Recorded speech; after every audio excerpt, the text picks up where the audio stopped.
Chapter 26. The letter to Emma feels heavy in my hand, its weight disproportionate to its actual material heft. I fold the note again, then look for an envelope in Aunt Charlotte's room, where my aunt likes to sit at a roll-top desk to do paperwork and pay bills. I find an envelope but ignore the stamps. I need to hand deliver this. I can't rely on the mail to get it there in time. Atop the pile of papers on her desk, I also see a photograph of a dog. A German shepherd with soft brown and black fur. Gasping, I reach for it. Duke. But of course it isn't him. It's only the promotional postcard from a group that provides guide dogs for the blind. It just looks so much like the picture I still carry in my wallet. I need to get this letter to Emma. I need to investigate ways to help Aunt Charlotte. I should be moving forward right now, but all I can do is collapse onto her bed as the images come hard and fast, crashing over me like waves, dragging me into the undertow of memory again. My insomnia returned when Richard came back from Hong Kong. He found me in our guest room at 2 a.m., the light on and a book splayed open across my lap. Can't sleep. I don't like being in bed without you, he stretched out his hand and led me back to our room. Feeling his arms wrapped around me and his steady breaths warm in my ear no longer helped, though. I began to wake up most nights, easing myself out of bed quietly, tiptoeing down the hall to the guest room. Then I'd sneak back into our bed before dawn. But Richard must have known. On a bone-chilling, frigid Sunday morning, Richard was reading the Times Week in Review in the library, and I was searching for a new recipe for cheesecake. We were hosting my mother and Maureen for dinner the following weekend to celebrate Richard's birthday.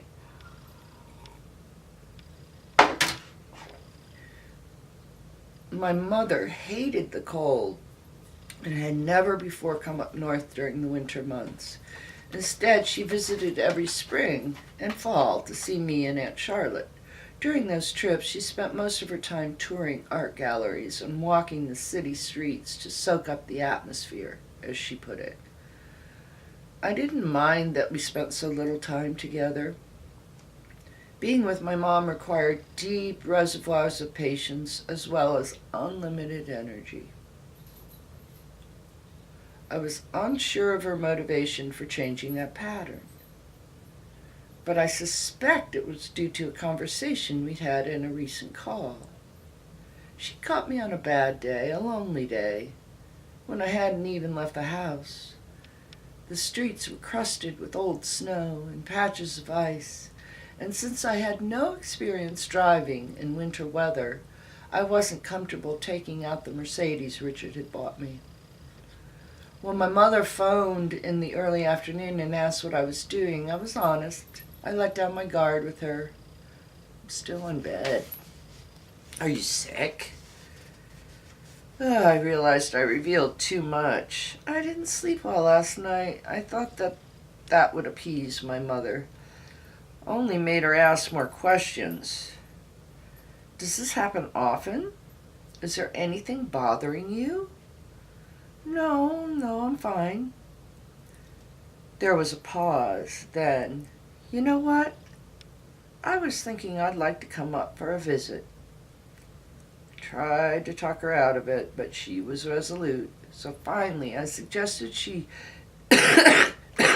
time it for Richard's birthday.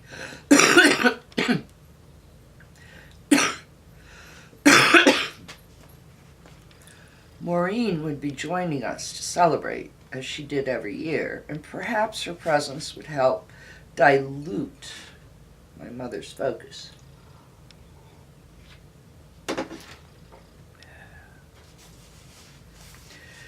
When the doorbell rang that Sunday morning, my first thought was that my mother had decided to surprise us by arriving a few days early or had gotten the dates wrong. It wouldn't have been out of character. But Richard put down his paper and stood up. "That's probably your present." "My present? You're the one with the birthday coming up." I was a few steps behind him. I heard Richard greet someone, but his body blocked my view. Then he bent down. "Hey there, boy." The German Shepherd was massive. I could see his shoulder muscles rolling as Richard took his leash and led him into the house, followed by the man who delivered the dog. "Nellie, meet Duke. This big guy is the best security you could ever ask for." The dog yawned, revealing his sharp teeth. "And this is Carl," Richard laughed, "one of Duke's trainers. Sorry about that." "No worries, I'm used to Duke getting top billing." Carl must have noticed my unease. "He looks fierce, but remember, he's going to look that way to everyone else, too. And Duke knows it's his job to protect you." On the third day, as I read in the library, I looked up and saw Duke standing silently in the entryway watching me. I hadn't even heard his approach. I still feared meeting his gaze. Didn't dogs interpret locked eyes as a challenge? So I stared back at my book, wishing he'd go away. Richard, right before he went to sleep every night, took Duke for a short walk. Duke had plenty to eat, fresh water, and a comfortable bed. I had no reason to feel guilty. Duke had a great life, everything he could possibly want. He padded over and flopped down next to me, putting his head between his big paws. He looked up at me and sighed heavily. It was such a human sound. I snuck a peek at him over the top of my novel and saw furrows form above his chocolate brown eyes. He looked sad. I wonder if he was used to being around other dogs, to being surrounded by activity and noise. Our house must seem so strange to him, I thought. Tentatively, I reached down and patted the spot behind his ear, the way his trainer had said Duke liked. His bushy tail thumped once, then stilled, as if he didn't want to make too much of a commotion. "You like that? It's okay, boy. You can wag as much as you want." I slid off my chair to sit beside him as I continued to stroke his head, finding a rhythm he seemed to enjoy. It soothed me, too, to feel my fingers gliding along the warm, thick fur. A little later, I stood up and went into the kitchen and found his leash. Duke followed me. "I'm going to put this on you. Be a good dog and sit, okay?" For the first time, I equated his stillness with gentleness. Still, I attached the silver clip to his collar as quickly as possible so I could withdraw my hand from the vicinity of his teeth. The crisp winter air pinched the tip of my nose and my ears as soon as we stepped outside. But it wasn't so chilly that I was in a rush to return home. Duke and I probably walked close to 3 miles that day, exploring corners of our neighborhood I'd never before seen. He matched my pace, standing by my side the entire time, only stopping to sniff grass or relieve himself when I paused. Unclipping his leash wasn't as intimidating when we arrived home. I filled his water bowl and poured a glass of iced tea for myself, drinking it down thirstily. My legs felt pleasantly heavy from the walk, and I realized I'd needed it as much as Duke had. I began to return to the library, then paused in the doorway and looked at Duke. "Come." He ambled over and sat down beside me. "You're such a good boy."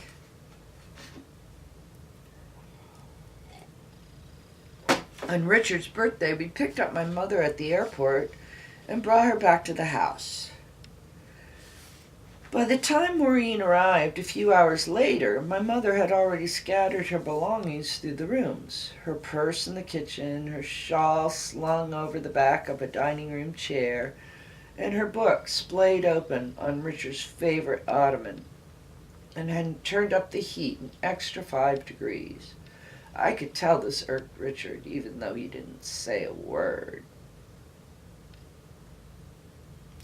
Dinner went smoothly enough, even though my mother kept slipping Duke pieces of her steak. She'd already abandoned vegetarianism under the table. "He's an unusually intuitive dog," she declared. Maureen shifted her chair a bit further away from Duke and my mother, then asked Richard a question about a stock she was considering buying. She wasn't a dog person, she explained, though she'd gamely given Duke a pat. After I served the cheesecake, we all went into the living room to open gifts. Richard opened mine first. I'd gotten him a framed Rangers hockey jersey signed by all the players, and a matching Rangers collar for Duke. My mother presented Richard with the new Deepak Chopra book. "I know you work hard. Maybe you can read this on your commute." He politely opened it and flipped through a few pages. "This is probably exactly what I need."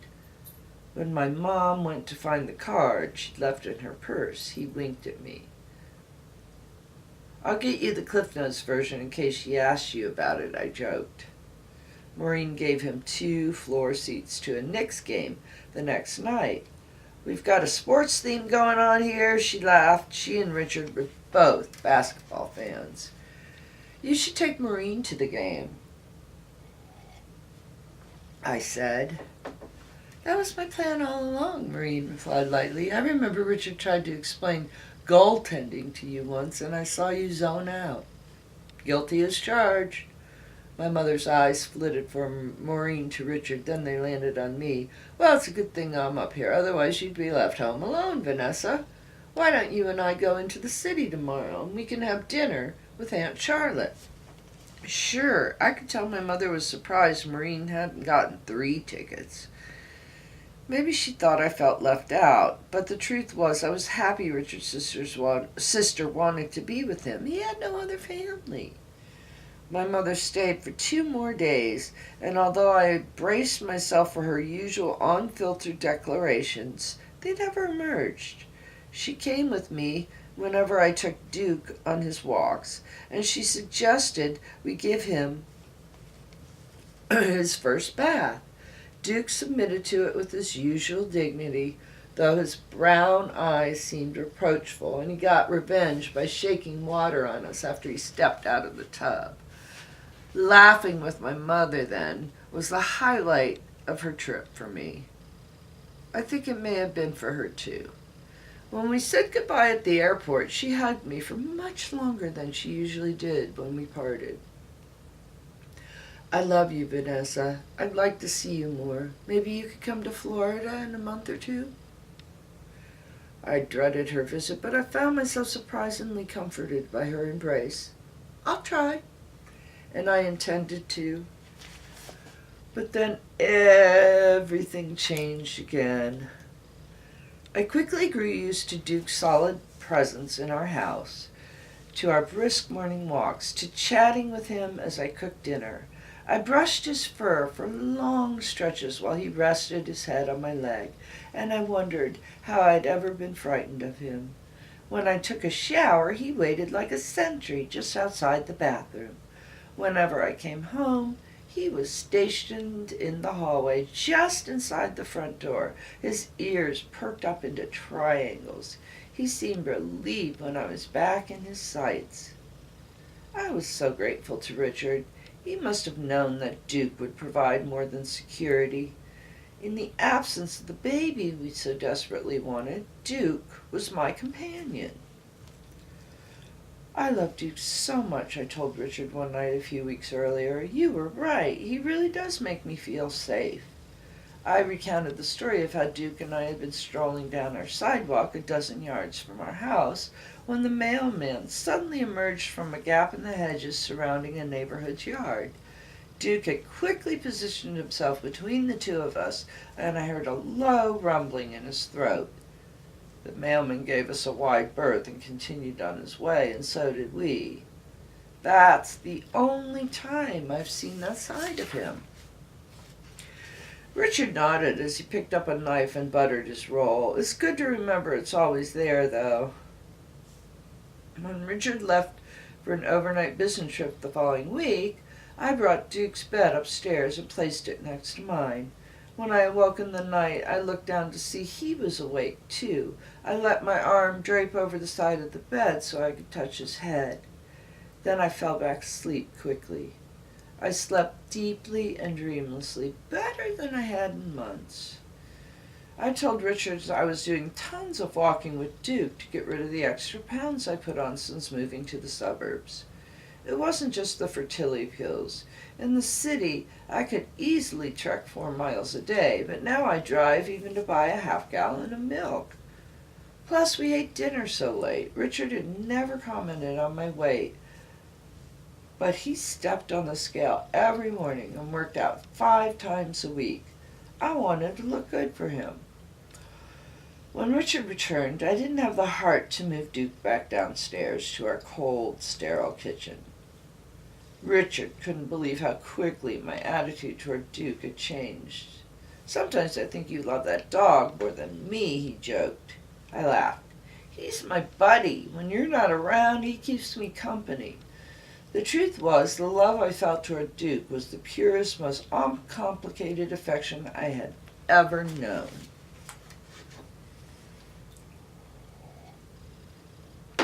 Duke was more than just a pet. He became my ambassador to the world. A jogger we often ran into during our daily walks stopped to ask if he could pet Duke, and we ended up chatting. The gardeners brought him a bone, shyly asking me if it was okay. Even the mailman grew to love him once I told Duke the mailman was a friend, another of the words Duke understood. On my weekly calls with my mother, I gushed about our latest adventures. Then, on one of those early spring days when every tree and flower seems about to burst into bloom, I took Duke to a hiking trail a few towns over. Looking back, I would think of it as the last good day, Duke's and mine. But as we sat on a big flat rock, my fingers absently weaving through Duke's fur, the sun warming us, it just seemed like a perfect afternoon. When Duke and I returned home, my cell phone rang. Sweetheart, did you go to the dry cleaners? I'd forgotten Richard asked me about his shirts. Oh, shoot. I just need to pay the gardeners and then I'll run out. The team of 3 had grown especially fond of Duke. Sometimes if the weather was nice, they would stay a little late to play fetch with him. I was gone 30, maybe 35 minutes tops. Stop. When I returned home, the gardener's truck was gone. The moment I opened our front door, I felt a coldness rush through my body. Duke! I called out. Nothing. Duke! I yelled again, my voice trembling. I ran to the backyard to look for him. He wasn't there. I called the gardening service. They swore they'd closed the back gate. I ran around the neighborhood calling for him, then phoned the Humane Society and the local vets. Richard rushed home, and we drove through the streets shouting Duke's name through the open car windows until our throats were raw. The next day, Richard didn't go into work. He held me while I cried. We put up posters. We offered a huge reward. Every night I stood outside calling for Duke. I imagined someone taking him or Duke, jumping the fence to go after an intruder. I even Googled wild animal sightings in our area, wondering if Duke could have been attacked by a larger animal. A neighbor claimed she had seen him on Orchard Street. Another thought they spotted him on Willow. Someone called the number on our poster and brought by a dog that wasn't Duke. I even phoned a pet psychic who told me Duke was in an animal shelter in Philadelphia. None of the tips materialized. It was as if the 90-pound canine had vanished from my life as magically as he appeared. Duke was so well trained, he wouldn't have just run off, and he would have attacked anyone who tried to take him. He was a guard dog. But that wasn't what I thought about at 3 a.m. when I crept down the hallway, putting distance between me and my husband. Right before Duke vanished, Richard had called me to ask about the shirts. I assumed he was calling from work, although I had no way to verify that. He'd never given me the passwords to his cell phone and BlackBerry, and I'd never asked him, so I couldn't check his call records. But when I got to the dry cleaners, Mrs. Lee greeted me with her usual exuberance. "So good to see you! Your husband just called a little while ago. I told him his shirts were ready. Light starch, like always." Why would Richard have phoned the cleaners to make sure I hadn't gotten the shirts, then called me to see if I'd picked them up? I didn't ask him about it immediately, but soon it was all I could think about.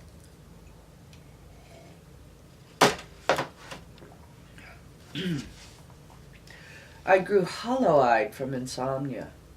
On the nights when I managed to catch a little sleep, I often awoke with my arm dangling over the side of the bed, my fingers touching the empty space where Duke used to lie.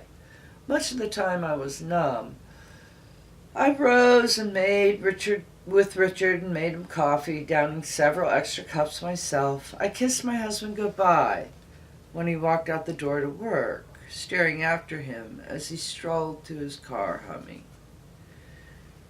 A few weeks after Duke disappeared, when I was listlessly planting flowers in our backyard, I came across one of his favorite toys, a green rubber alligator he loved to chew. I clutched it to my chest and bawled, as I hadn't since my father's funeral.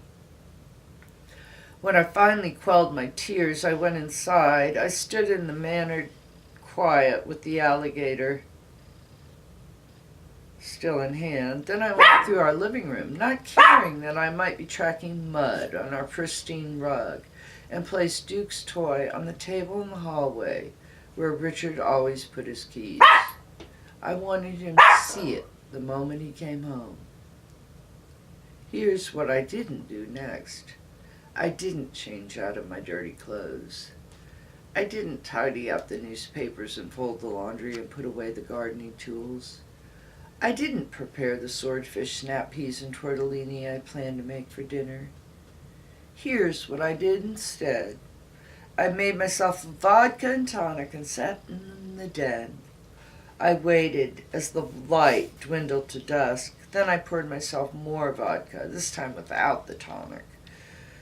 I hadn't been drinking much other than an occasional glass or two of wine. I could feel the strong alcohol coursing through my body. When at last Richard walked in the door, I remained silent. "Nellie," he called. For the first time in our marriage, I didn't reply, "Hi, honey," or hurry to greet him with a kiss. "Nellie!" This time my name was a question, not a statement. "I'm in here," I finally said. He appeared in the doorway, holding Duke's muddy alligator with the tail half missing. "What are you doing sitting in the dark?" I lifted my tumbler and drained the rest of my vodka. I saw him take in my clothes, the faded jeans with dirt on the knees and the old, oversized t-shirt. I set down my glass, not caring that I hadn't used a coaster. "Sweetheart, what's wrong?" He walked over and put his arms around me.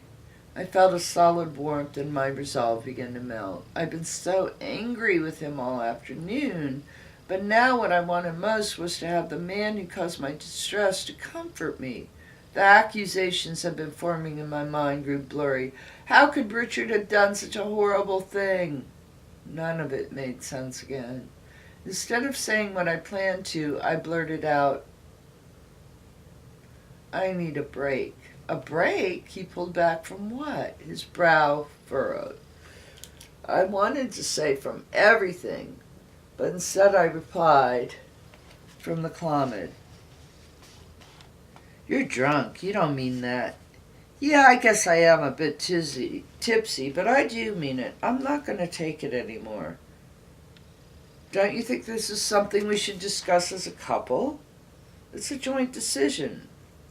Was it a joint decision to get rid of Duke? With the release of those words, I knew I'd crossed a line in our relationship.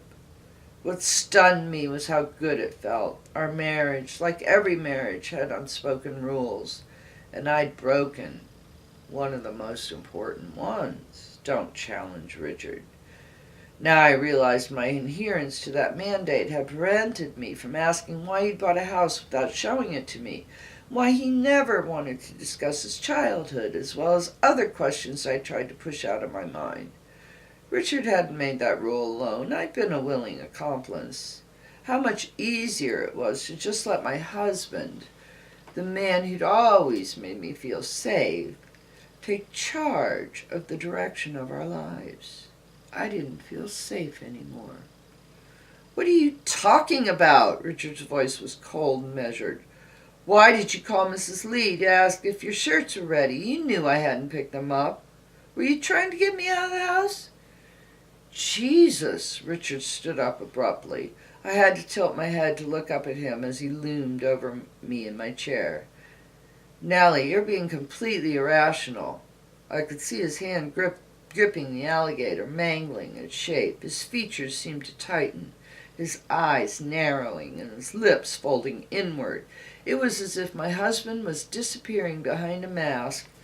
What the fuck does the cleaners have to do with Duke? Or with us having a baby?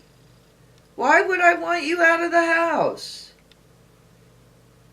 I was losing my way, but I couldn't back down. Why would you ask me if I'd gotten your shirts when you already knew I hadn't? My voice was shrill. He threw the alligator to the ground. What are you suggesting? You're acting crazy. Mrs. Lee is old and always in a rush. You must have misunderstood. He closed his eyes briefly. When he opened them, he was Richard again. The mask was gone. You're depressed. We've had a huge loss. We both love Duke. And I know the fertility treatments are hard on you. You're right. Let's take a little break. I was still so angry at him. Why did it feel as if he were forgiving me? Where's Duke? I whispered. Please tell me he's alive. I just need to know he's safe. I'll never ask you again. Baby. Richard knelt down beside me and wrapped me in his arms. Of course he's safe. He's so smart and strong. He's probably just a few towns over, living with a new family that loves him as much as we did. Can't you see him chasing a tennis ball in a big backyard? He wiped away the tears running down my cheeks. Let's get you out of these dirty clothes and into bed. I watched Richard's full lips move as he talked. I tried to read his eyes. I had to make a decision, perhaps the most important one I've ever confronted. If I didn't let go of my suspicions, it would mean everything I believed about my husband and our relationship was false, that every moment of the past 2 years was a hideous lie. I wouldn't just be doubting Richard. I'd be dismantling my own instincts, my judgment, my deepest truth. So I chose to accept what Richard told me. Richard loved Duke and knew how much I did too. He was right. I've been crazy to think he'd do anything to our dog. All the tension slipped out of my body, leaving me feeling as dense and heavy as cement. I'm sorry, I said as Richard led me upstairs. When I came out of the bathroom after changing, I saw he had drawn down the covers and put a glass of water on my nightstand. Do you want me to lie here with you? I shook my head. You must be hungry. I feel bad that I didn't make dinner. He kissed me on the forehead. Don't worry about that. Get some rest, sweetheart. It was as if none of it had ever happened. The next week, I signed up for a new cooking class, this one Asian themed, and joined a children's literacy committee at the club. We collected books to distribute to schools in underserved areas in Manhattan. The group met at lunchtime. Wine was always served during these meals. I was often the first to empty my glass and request a refill. I kept a bottle of Advil in my purse to offset the headaches that daytime drinking sometimes gave me. I looked forward to the meetings because I would take my nap afterward, filling in a few more hours. My breath was minty, and Visine had erased any redness from my eyes by the time Richard arrived home. I thought about suggesting we get another dog, maybe a different breed, but I never did. And so our home, no pets, no children, shrank back to being just a house. I began to loathe it, the constant silence that never let up.